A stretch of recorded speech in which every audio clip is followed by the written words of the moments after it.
हाँ जी, क्या हाल है आप सभी का। आई होप तो आप सब बहुत अच्छे होंगे। गाइस दिस इज ये प्रभजोत और मैं आपका प्रभजोत सिंह क्लासेस में बहुत बहुत स्वागत करता हूँ। सो गाइस आज की वीडियो ना आपके लिए बहुत ज़्यादा हेल्पफुल होने वाली है, क्योंकि इस वीडियो में मैं आपको सीए इंटर एडवांस काउंट्स का मई 2023 का एग्ज़ाम डी कोड करके दूंगा। मैं आपको यहाँ पे क्लियरली बताऊंगा कि कौन कौन से चैप्टर्स में से कितने कितने मार्क्स की कवरेज होगी और बच्चे एग्ज़ाम बिल्कुल वैसा ही आएगा जैसा मैं आपको यहाँ पे बताऊंगा।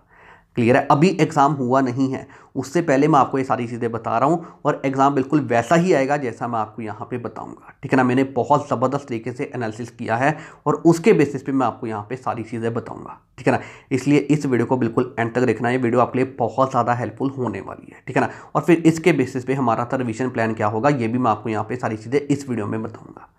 क्लियर है। तो इस वीडियो में मैं आपको ये सारी चीज़ें बताऊंगा। देखो एडवांस अकाउंट्स के रिगार्डिंग में मैं आपको इस वीडियो में सारी चीज़ें बताऊंगा।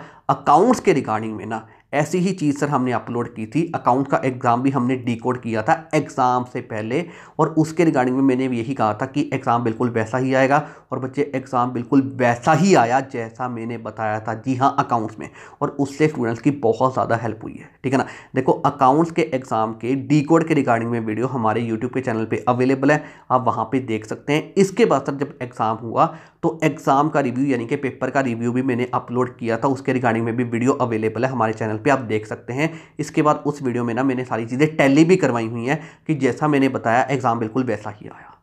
क्लियर है। तो एडवांस काउंट्स में भी ऐसा ही होगा, बस आप इस वीडियो को बिल्कुल एंड तक देखना, ये वीडियो आपके लिए बहुत ज़्यादा हेल्पफुल होगी। क्लियर है। तो चलिए अब हम यहाँ पे इस वीडियो को स्टार्ट करते हैं। सो ये है सर हमारे पास यहाँ पे एडवांस अकाउंट्स का पूरा सिलेबस। और यहाँ पे मैंने सर क्या किया, ये पूरे सिलेबस को ना ये 3 पोर्शंस में डिवाइड कर दिया। देखो ये हमारा यहाँ पे है फर्स्ट पोर्शन। ठीक है ना। इसके बाद सर ये हमारा यहाँ पे सेकंड पोर्शन है और इसके बाद सर ये हमारा यहाँ पे थर्ड पोर्शन है। ठीक है ना। अब मैंने सर इस तरीके से पूरे सिलेबस को 3 पोर्शंस में डिवाइड क्यों किया है मैं आपको सारी चीज़ें बताऊँगा, बस वीडियो को ना बिल्कुल एंड तक देखना। क्लियर है। मैं आपको यहाँ पे सारी चीज़ें बताऊँगा। सो सबसे पहले हम देखते हैं हमारा यहाँ पे फर्स्ट पोर्शन। तो सर ये हमारा यहाँ पे फर्स्ट पोर्शन है। ठीक है ना। तो सर इसमें हमारे पास कौन कौन से चैप्टर हैं, इसमें हमारे पास है एम्प्लॉय स्टॉक ऑप्शन प्लान है जिसको हम ESOPs भी बोल देते हैं। इसमें हमारे पास सर बैंकिंग कंपनीज है। इसके बाद यहाँ पे बायबैक एंड बेनिफिशियल राइट्स है। इसके बाद यहाँ पे सर कंसोलिडेटेड फाइनेंशियल स्टेटमेंट्स है और इसके बाद यहाँ पे सर अकाउंटिंग स्टैंडर्ड है, सभी के सभी अकाउंटिंग स्टैंडर्ड्स एक्सक्लूडिंग AS 14। ठीक है ना। यानी कि अकाउंटिंग स्टैंडर्ड 14। देखो जो AS 14 है ना ये हमारा अमलगमेशन के ऊपर बेस्ड है और इसके ऊपर हमारे पास यहाँ पे चैप्टर भी है। तो हमने सर यहाँ पे चैप्टर और AS 14 यहाँ पे कंबाइन किया हुआ है और इसको हम यहाँ पे ना थर्ड पोर्शन में देखेंगे। क्लियर है। तो यहाँ पे हमारे पास फर्स्ट पोर्शन में क्या है, सभी के सभी अकाउंटिंग स्टैंडर्ड हैं बस AS 14 को छोड़ के। क्लियर है। तो सर ये हमारा यहाँ पे फर्स्ट पोर्शन है। ठीक है ना। अब सुनो यहाँ पे मेन चीज़, तो फर्स्ट पोर्शन ना आपने सबसे पहले तैयार करना है, सबसे पहले आपने ये रिवाइज करना है। ठीक है ना। और इसको अच्छे से करना।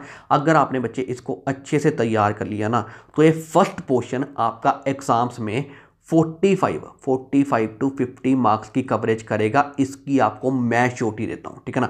और ये मिनिमम है सर, इससे ज़्यादा की भी कवरेज हो सकती है। और अगर आपने यहाँ पे फर्स्ट पोर्शन अच्छे से तैयार कर लिया और मान लो यहाँ पे मिनिमम 45 टू 50 मार्क्स की ही जस्ट कवरेज हो जाती है तो आप बच्चे इसके बेसिस पे ना बहुत ईजिली पास हो जाओगे। ठीक है ना।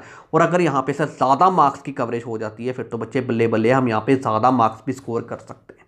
ठीक है ना। बट अगर यहाँ पे मान लो मिनिमम 45 टू 50 मार्क्स की भी कवरेज हो जाती है तो भी हम यहाँ पे फर्स्ट पोर्शन करके यहाँ पे पास हो जाएंगे। ठीक है ना। इसलिए आपने सर क्या करना है, सबसे पहले ये जो फर्स्ट पोर्शन है इसको अच्छे से तैयार करना है। ठीक है ना। तो सर ये है हमारा यहाँ पे फर्स्ट पोर्शन। सब यहाँ पे सर इन चैप्टर्स के रिगार्डिंग में आप ना क्वेश्चंस कहाँ से कर सकते हैं ये भी मैं आपको यहाँ पे बता देता हूँ। ठीक है ना। देखो सर हमने आपको ऑलरेडी एडवांस अकाउंट्स के इंपॉर्टेंट क्वेश्चन बैंक्स प्रोवाइड किए हुए हैं। ठीक है ना। ये सर यहाँ पे बेस्ट क्वेश्चन है, बस आप इसको रेफर कर लो, आपके सभी के सभी चैप्टर्स बहुत अच्छे से तैयार हो जाएंगे। ठीक है ना। और ये इंपॉर्टेंट क्वेश्चन बैंक सर आपको कहाँ पे मिलेंगे, हमारी ऐप पे मिलेंगे और इसके रिगार्डिंग में पूरी डिटेल्स आपको इसी वीडियो के नीचे डिस्क्रिप्शन बॉक्स में मिल जाएंगे। क्लियर है। तो हमारे इंपॉर्टेंट क्वेश्चन बैंक्स आप जस्ट रेफर कर लो, आपके सभी के सभी चैप्टर्स वहाँ से अच्छे से तैयार हो जाएंगे। क्लियर है। तो सबसे पहले आपने सर ये फर्स्ट पोर्शन तैयार करना है, इसको अच्छे से रिवाइज करना है और सर इसके रिगार्डिंग में क्वेश्चंस कहाँ से करने हैं ये भी मैंने आपको सारी चीज़ें बता दी। क्लियर है। तो फर्स्ट पोर्शन के रिगार्डिंग में सर सारी चीज़ें मैंने अब आपको यहाँ पे बता दी। सो अब हम देखते हैं हमारा यहाँ पे सेकंड पोर्शन। तो सर ये है हमारा यहाँ पे सेकंड पोर्शन, ठीक है ना। इसमें कौन कौन से चैप्टर हैं? इसमें हमारे पास है नॉन बैंकिंग फाइनेंशियल कंपनीज, जिसको हम NBFCs भी बोल देते हैं। इसमें हमारे पास है लिक्विडेशन ऑफ कंपनीज वाला चैप्टर, और इसमें है हमारे पास इंटरनल रिकंस्ट्रक्शन वाला चैप्टर, ठीक है ना। तो ये हमारे पास यहाँ पे चैप्टर हैं जो मैंने यहाँ पे सेकंड पोर्शन में रखे हैं। तो सेकंड आपने ये वाला पोर्शन अच्छे से रिवाइज करना है, यानी कि इसको यहाँ पे तैयार करना है। क्लियर है? अब सुनो मेन चीज़, देखो अगर ये फर्स्ट पोर्शन है, ये जो फर्स्ट पोर्शन है, ठीक है जी, और ये जो सेकंड पोर्शन है, अगर आप ये दोनों पोर्शन अच्छे से तैयार कर लेते हो, ये दोनों के दोनों पोर्शन, ठीक है ना, तो ये दोनों पोर्शन कंबाइन होके एग्जाम्स में 65 to 70 मार्क्स की कवरेज करेंगे। इस चीज़ की आपको मैं श्योरिटी देता हूँ, ठीक है ना। और सर ये मिनिमम है, इससे ज़्यादा की भी कवरेज हो सकती है, ठीक है ना। और अगर यहाँ पे मान लो मिनिमम 65 to 70 मार्क्स की ही कवरेज हो जाती है, और अगर आप ये दोनों के दोनों पोर्शंस अच्छे से तैयार कर लेते हो ना, तो बच्चे एग्जामिशन तो आपकी यहाँ से ही बन जाएगी, ठीक है ना। और अगर यहाँ पे सर एग्जाम में ज़्यादा मार्क्स की कवरेज हो जाती है, फिर तो बच्चे बल्ले बल्ले हम यहाँ पे ज़्यादा मार्क्स भी स्कोर कर सकते हैं। क्लियर है? इसलिए मैं आपको यही कहूँगा, सबसे पहले ये वाला पोर्शन अच्छे से तैयार करना, इसके बाद ये जो सेकंड पोर्शन है इसको अच्छे से तैयार करना। ये दोनों पोर्शंस अपने अच्छे से तैयार कर लो, एग्जाम्शन तो आपकी यहाँ से ही बन जाएगी, ठीक है ना। और इसके रिगार्डिंग में क्वेश्चंस कहाँ से करने मैंने आपको ऑलरेडी बताया। आप सर हमारे इंपॉर्टेंट क्वेश्चन में रेफर कर सकते हैं, वहाँ पे हमने हर तरह के बेस्ट क्वेश्चन इंक्लूड किए हुए हैं, बस आप वो कर लो, वहाँ से आपके सभी के सभी चैप्टर्स अच्छे से तैयार हो जाएंगे। क्लियर है? तो सर ये था हमारा यहाँ पे, अब मैंने आपको सेकंड पोर्शन के रिगार्डिंग में भी सारी चीज़ें बता दी। तो सर ये था हमारा यहाँ पे सेकंड पोर्शन। सो अब हम यहाँ पे देखते हैं सर हमारा थर्ड पोर्शन। तो इसमें हमारे पास चैप्टर्स है amalgamation of companies including AS14, ठीक है ना। AS14 अमलगमेशन के ऊपर बेस्ड है, इसलिए मैंने इन दोनों को कंबाइन कर दिया। और इसके बाद हमारे पास यहाँ पे पार्टनरशिप अकाउंट्स, ठीक है ना। तो ये चैप्टर है मैंने यहाँ पे थर्ड पोर्शन में रखे हैं, तो इसको ना बिल्कुल लास्ट में करना, ठीक है ना। तो ये हमारा पे यहाँ पे थर्ड पोर्शन है, तो इसको आपने लास्ट में बिल्कुल रिवाइज करना है। क्लियर है? तो सर ये है हमारे पास यहाँ पे पूरी की पूरी चीज़, किस तरीके से हमारा यहाँ पे रिवीजन प्लान होगा। तो सबसे पहले हमने ये फर्स्ट पोर्शन अच्छे से रिवाइज करना है, ये हमारा यहाँ पे फर्स्ट पोर्शन है। इसके बाद सर ये जो हमारा सेकंड पोर्शन है ये हमने अच्छे से रिवाइज करना है। इसके बाद थर्ड नंबर पे हमारा ये वाला पोर्शन है, इसको हमने अच्छे से रिवाइज करना है, ठीक है ना। तो इस तरीके से आपने सारी चीज़ें करनी है, ठीक है ना। और मैंने यहाँ पे पोर्शन सर इस तरीके से डिवाइड किए हैं, अगर आपने यहाँ पे फर्स्ट पोर्शन अच्छे से तैयार कर लिया, आप इसके बेसिस पे सर पास हो जाओगे। और अगर आपने फर्स्ट पोर्शन और सेकंड पोर्शन दोनों अच्छे से तैयार कर लिए, तो ये दोनों सर कंबाइन होके आपको एग्जाम्शन दिलवा देंगे, ठीक है ना। इसके बेसिस पे आपकी एग्जाम्शन आ जाएगी। और अगर आपने इसके बाद सर ये थर्ड पोर्शन भी साथ में तैयार कर लिया, फिर तो बच्चे जितने मर्जी मार्क्स स्कोर कर लो, 70 मार्क्स, 80 मार्क्स, 90 मार्क्स, जितने मर्जी मार्क्स आप यहाँ पे स्कोर कर सकते हो, ठीक है ना।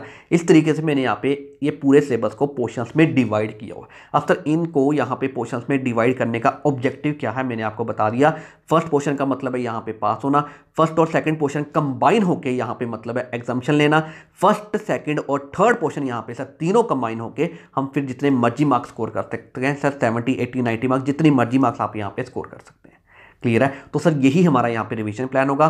फर्स्ट पोर्शन हमने सबसे पहले करना है, इसके बाद हमने सेकंड पोर्शन करना है, इसके बाद हमने यहाँ पे थर्ड पोर्शन करना है, ठीक है ना। तो यही हो गया हमारा यहाँ पे रिवीजन प्लान। तो आपने सर इसी तरीके से रिवाइज करना है, मैं आपको यही एडवाइस करूंगा कि आप इसी तरीके से यहाँ पे सारी चीज़ें रिवाइज करना। तो अब यहाँ पे सर आपने पूरा का पूरा सिलेबस कवर कैसे करना है मैंने आपको यहाँ पे सारी चीज़ें बता दी, ठीक है ना। देखो बच्चे, अब मैं आपको यहाँ पे एक चीज़ बताता हूँ। हमने सर अल्टीमेटली करनी तो सारी चीज़ें ही हैं, लेकिन सर हम यहाँ पे किस सीक्वेंस में करेंगे ना, ये यहाँ पे मेन चीज़ है। और यहाँ पे ही हम यहाँ पे स्मार्टली काम करेंगे, ठीक है ना। और यही है यहाँ पे स्मार्ट वर्क। मैंने आपको बताया कि सबसे पहले ये जो पोर्शन है इसको अच्छे से तैयार करना, ये हमारा फर्स्ट पोर्शन है।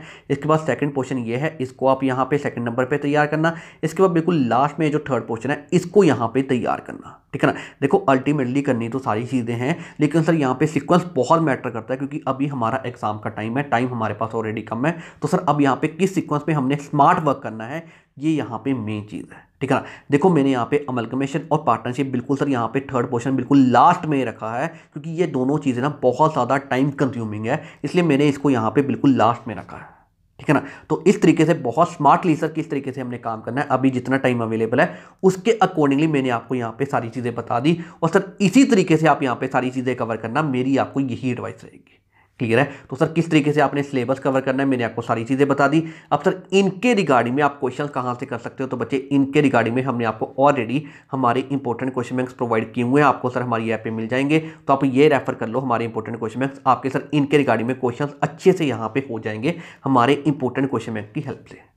क्लियर है। तो सर अब यहाँ पे क्वेश्चन कहाँ से करने मैंने आपको सारी चीज़ें बता दी, ठीक है ना। तो अब मैंने आपको सर यहाँ पे सारी चीज़ें बता दी। सो अब हम यहाँ पे इस वीडियो को एंड करते हैं। आई होप आपके लिए सर वीडियो बहुत ज़्यादा हेल्पफुल होगी। तो बच्चे अगर आपको ये वीडियो अच्छी लगी है ना तो इस वीडियो को लाइक ज़रूर कर देना। क्लियर है। सो अब हम यहाँ पे इस वीडियो को एंड करते हैं। तो thank you very much for watching this video. और सर मेरी तरफ से आपको एग्जाम्स के लिए ऑल द वेरी बेस्ट।